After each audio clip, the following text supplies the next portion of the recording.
Summer feels. Hi guys, it's Matt again here and let's modify your day. Tara't samahan niyo muna kaming tumakas sa coverage. Dahil dadayuhin muna natin ang Aqua Planet. At dahil maaga pa nga sa 10 AM kami dumating dito sa Mexico, Pampanga, medyo marami pa nga kaming time para makapag-ikot dito sa Lakeshore. At alam nyo ba, ang Petron Lakeshore is widely considered the best and most popular stopover on NLEX. Nice! Sure, Kuya Kim yarn. Ano pong gagawin? Nabibig ko po, baka po interested. Okay. Hindi ako taga dito. Malayo po.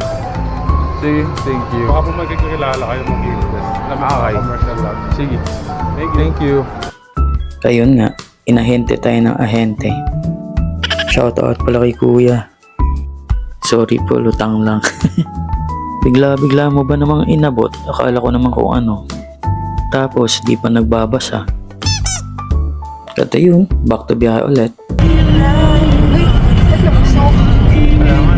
Uy! Una tayo, Bing. Mali yung dinaanan mo eh. Sa exit ko po. Diyan ka naman pa. Wait lang. Umatras. Wait lang, magbabak. At after mahigit 2 hours nga na biyahe, narating din natin ang one of the largest and most modern water theme park in Asia, Aqua Planet. Let's go! Featuring 38 world-class slides and attractions, Dali. Magbabak ka na.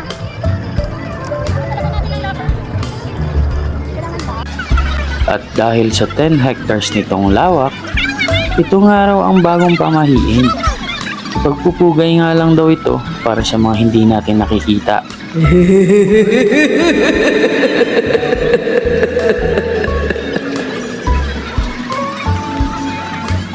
Ay nako. So ayun, change outfit muna. Sige nga Ate Eds, ipakita mo nga kung paano mag-flex ng outfit.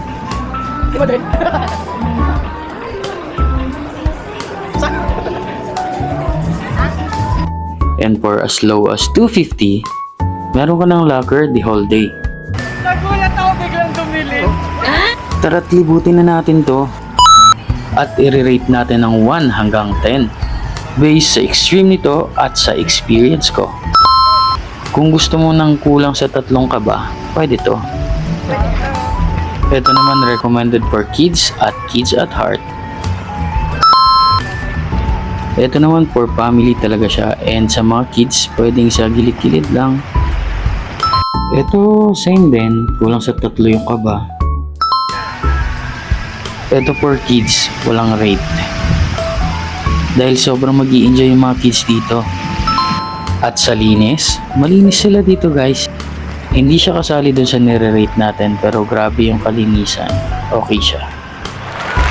Dito naman, okay naman siya. Hindi ko naman natikman lahat, pero yung chicken, -1. Ito naman tamang kaba lang, 2 beses kami umulit.